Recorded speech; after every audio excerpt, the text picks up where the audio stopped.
And so I read a book by Frederick Morton called A Nervous Splendor, which is about Vienna in 1888 and 1889. And I was just enjoying reading it, preparing for being here. And I thought, I'll go around and look and see where Freud and Bruckner lived in the same house. It's all about, Mahler and Klimt and Rudolph and all these, people, natives that you will all know, I'm sure, very, very well. So I was really surprised when, in the final page, I was preparing this talk to come and speak on the subject of freedom. And I was reading a book about Vienna that I had nothing to do with freedom. For me, it was just a book about Vienna. I thought, well, that's where I'm going. I'll read a book. And then while I was reading it, in the final page, the author suddenly says, describing all of these kind of young men who at the time would then become very formative figures, of course, in the 20th century, not least Freud. And then he draws this point at the end. He said, under today's system, the young, as in the young now, appear to be a generation just like that generation, free and glamorous in theory, crushingly impotent in action, freely skeptical, yet unable to establish one skeptic-proof premise, free to see themselves as unbounded individuals without ever arriving at successful individuality, free to press pleasure, to numb excess, free to demand the absolute of their senses and their ideals, only to be failed by both, overprivileged and hapless at once, free to sound the depths of sophisticated frustration. It's quite a wordy paragraph, but I was like reading it thinking, this whole book, which I've read about Vienna, you are landing with an observation about the way that Viennese prophets, really, of the late 19th century, made us aware 100 years ahead of time of what it would be like to be a young person in the late 20th.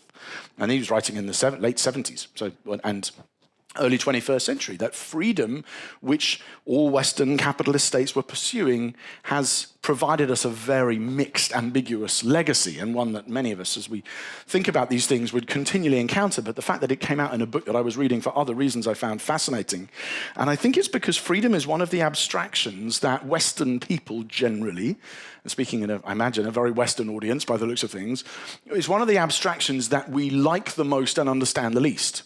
It's an undisputed good. All Western people believe that freedom is important.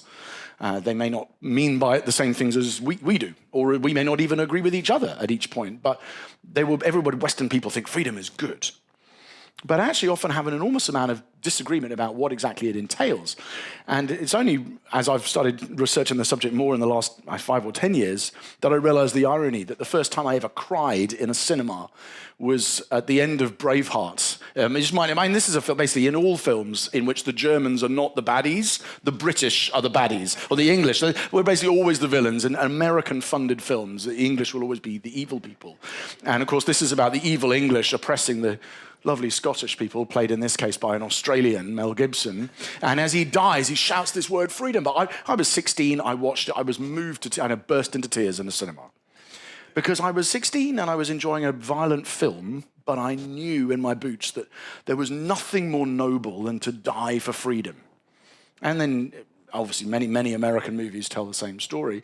And then when I met my wife, I found out that her favorite film as a teenager was Cry Freedom, which is the movie about the murder of Steve Biko in apartheid South Africa, and again, how that sort of led into a sort of kind of happy ending at the end. And I realized we've both we didn't know each other at the time, but have both been raised to believe that freedom is the great moral goal of people of our generation. And yet, as soon as you start to press into what it is and where my freedom might collide with yours and where the boundaries might be drawn and how a collective institution like a church or even a state might provide for freedoms to be, collectively enjoyed and not just individually expressed, you suddenly realize Western people don't really think very much about how freedom works. We know it's good, but we don't necessarily understand it very well or understand some of the tensions that it rightly creates. And I think a lot of that obsession with freedom and confusion about it goes back to the late 18th century, which is the subject of the book Sophia kindly mentioned, for me, because you have the Americans and the French who are in the late 18th century both developing their, world-shaping understandings of how their governments are going to work. And in both America and France, freedom is being prized almost above everything else. Give me liberty or give me death. Liberté, égalité, fraternité. But the French are debating how you might square liberté with égalité, let alone fraternité, which some things were not that fraternal about the French Revolution. And then in America, you have the same kind of debates where they say, well, we need to be liberated, or we need to be free from the king. Again, evil British people. But we also need to be liberated from the mob. And so the American framers were continually caught and actually often arguing pretty vociferously between them about how you balance the pressure of mob rule against the pressure of monarch rule. And they basically managed to find a constitution that kind of fudged it. They did very well, and it's still there now and has bequeathed a legacy of a slightly ambivalent relationship to freedom all over the world. And I think because America and France were both talking in such earnest terms about freedom, not quite agreeing at the same time with each other about what it might mean and who had it, but nevertheless all agreeing it was a good thing, the Western world has largely inherited that double whammy. That sense freedom is great, even if we're not always quite sure what it is or how it works. Events took over, and debates about who exactly gets to be free, whether that extended to just property owners or enslaved people, colonies, women, serfs, religious minorities, and then how a state might function to protect all of those freedoms. All of those debates kind of got shelved in America and France, and the countries who then adopted their constitutions. And so for much of the 19th century, debate about freedom was conducted in a more sort of philosophical key, particularly in the German-speaking, German-influenced world under Hegel and Marx, and then a little bit in Britain as well. And in the 20th century, all of that confusion about freedom and it's, this is good, but we're not sure how it works, it comes to a head in spectacular fashion, obviously, in the Russian Revolution, the collapse of empire, which is a sort of political take on freedom, and then the Cold War, which became a real battle about an economic vision of freedom, and then more recently in the culture wars, which is to do with a sort of sexual vision of freedom and with ramifications, as we've just heard, for things like free speech. So we are obsessed with freedom, but we're not 100% sure what it is. We think it's great once we can agree what it is. And that history, I think, expresses some of the tensions or paradoxes that exist within our understanding of what liberty or freedom is. And I think that those tensions can only ultimately be resolved by an explicitly Christian vision of what freedom is and how it works, which we'll turn to in a moment. But let me first of all mention 4 tensions that seem to me to pervade Western society when we're thinking about liberty or freedom. The first one is a kind of 2,500 years old at least, Plato's paradox of freedom, which is basically my freedom to do what I want collides with your freedom not to have me hurt you. And Plato expressed it, is the bully free to tyrannize the meek or to enslave the meek? Is that, where does my freedom to punch Paul in the face interact with his freedom not to be punched in the face? There is a moment where my freedom stops and his begins, but where is it, and at what point might we decide to enforce it? And if so, who does get to enforce it? So you see that is a big part of the history of America, that America's vision to export freedom expressed initially Manifest Destiny, or driving out of the Native Americans through to much more recently, through the 9/11 wars. But you still have the same thing. We are exporting freedom. And ultimately, that collides at some point with someone else saying, we don't share that vision of freedom you have, and we don't want it, thank you. And where does that collision exist? So that's obviously a big part of the recent history. So even this last week, the different expressions of Elon Musk and Mark Zuckerberg on who gets to say what, and when does your freedom to say collide with my freedom not to be offended. And we're seeing that playing out in the last 7 days, aren't we, as Facebook changed their terms to look, at least for me, to sound a lot more like X's model, and whether that's part of a broader vibe shift in Western culture more widely. So the Plato's paradox is one. Where does my freedom to bully you collide with your freedom not to be bullied? The second tension, the boundary paradox, which is that in order to have true freedom, you need boundaries. Boundaries restrict freedom, but they also enable it. And it's very easy to explain this to my sons, who are both mad about football. Say, if you don't have an edge to the pitch, you don't have an offside rule, and you don't have a referee, you are not actually free to play football. You have to have the restrictions and the limitations of the rules and the ref to enable your freedom. And of course, there's much more serious versions of that, which we find now in contemporary culture, relating to something like sex, where the sexual revolution, the sexual liberation, if it turns out that liberating people from all of these norms actually ends up mostly favoring powerful men and exposing the needs of and the vulnerabilities of vulnerable women, is it actually a freedom at all? If you remove the restrictions, does it actually cause more or does it cause less flourishing for the people who are aimed to be being freed? Because boundaries in sex, as in everything, are required in order to facilitate freedom. They don't only inhibit it. The third tension that we face with our understanding of freedom in the modern West, the teleological question. Is there a goal to freedom? Is freedom there to try and get us somewhere, to an end point, or is it simply to remove restrictions? Is freedom simply a matter of choosing what we want? Or is it designed to enable us to flourish by becoming what we were originally designed to be? The image that's often used is Michelangelo freeing David from the marble in which he's encased.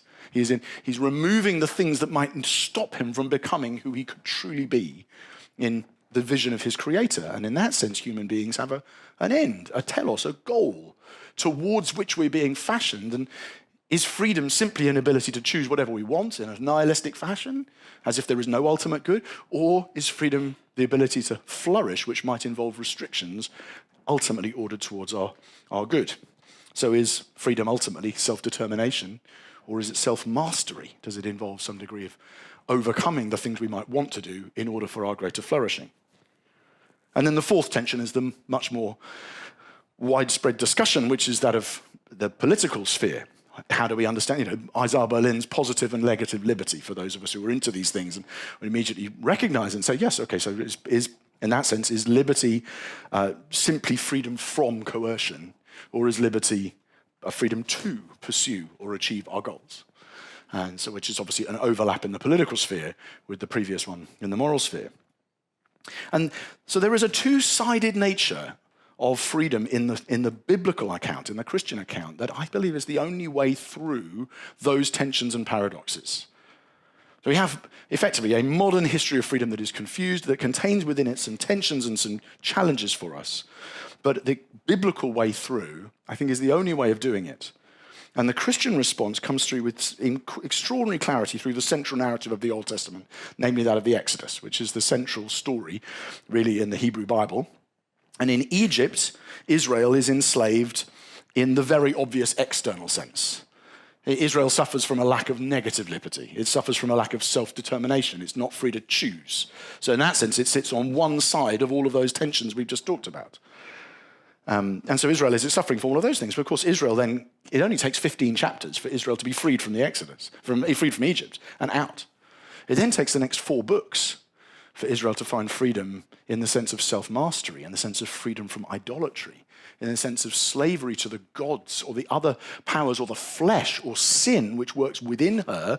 And in incidents like the golden calf incident or the fornication at Moab, in these sorts of stories, you realize Israel has actually been a little bit out of the frying pan into the fire, would be the English expression. You've come out from slavery to Pharaoh, but you're now finding yourself trapped by a myriad of other forces that actually operate within you that hold you just as captive and just as unlikely to reach the promised land as you would have if you were still under the whips and the slave masters of Pharaoh and his minions.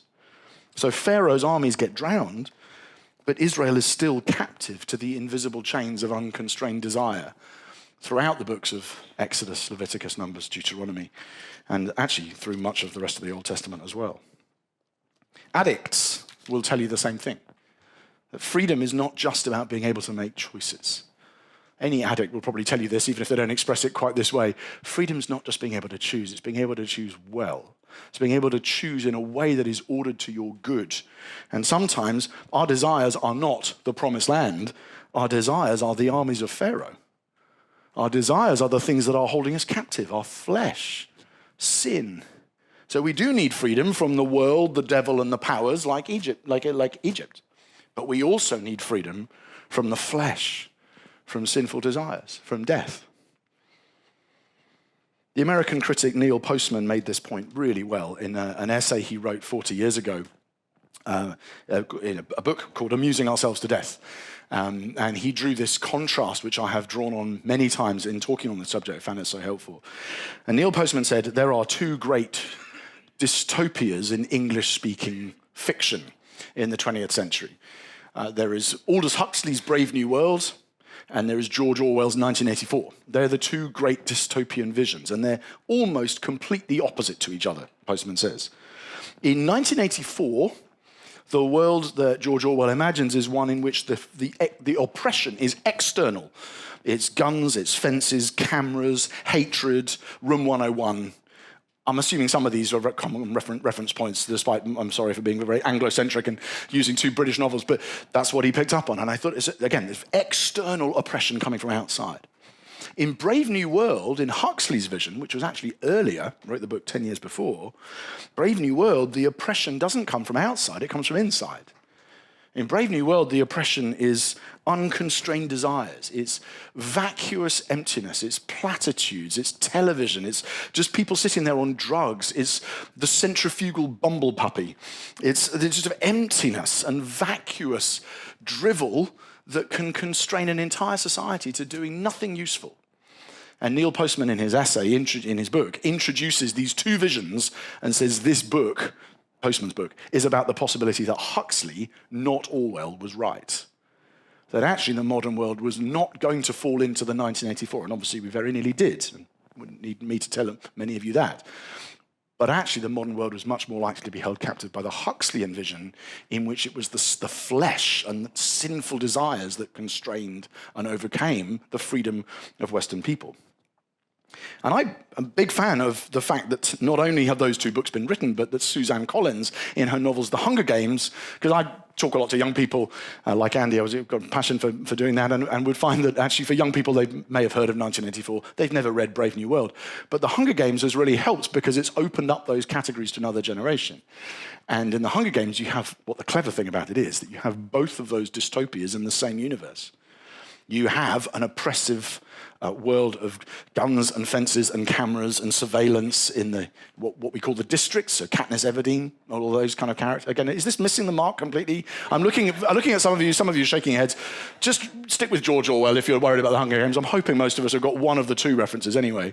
But there's also this other world in what she calls the Capitol, where these people are just governed by sort of inane desires, watching television and celebrity, eating so much they vomit, and then eating again because they can. And they are just as enslaved. In many ways, they're more pitiful than the people in the districts who are enslaved in the external way. Because actually, you need to be free not only from what's out, but also from what's in. You need to be free not just from oppression on the outside, the powers, but also the flesh on the inside. And what those modern prophets are all seeing in different ways is the fact that the Christian vision of freedom, the both and, is ultimately the only thing that will rescue us from this body of death. And that, it seems to me, is the task of the church in the public square, in representing the Christian vision of freedom. Because ultimately, it's not just Christians saying, we want you to share our vision. It's saying your own desire for freedom, which is wonderful, is always going to be limited, it's always going to get stuck, it's always going to be confusing, unless it is holistic in the Christian, full-orbed biblical sense, in which there is both freedom from and freedom to. Both freedom from outside oppression and freedom from enslavement from within. And at our worst, the church has missed the mark on both of those. We have fallen into Gnosticism at times, just not reconciling ourselves to the importance of opposing physical oppression, economic circumstances, empires, and Orwellian despotic powers. We may not have opposed those things enough. And at other times, we've slipped into materialism and we've become Huxleyan and become just obsessed with the same entertainment and vacuity and trivialization and despoiling and consumption that the world is.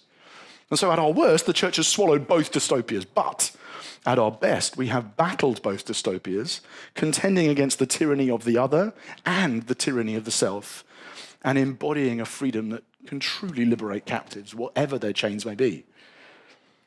And that vision will sound compelling to, hopefully, a lot of people, including people in this room, but it will also sound puzzling to a lot of modern people, especially those for whom the freedom to do whatever you desire matters much more than the freedom to desire the right things.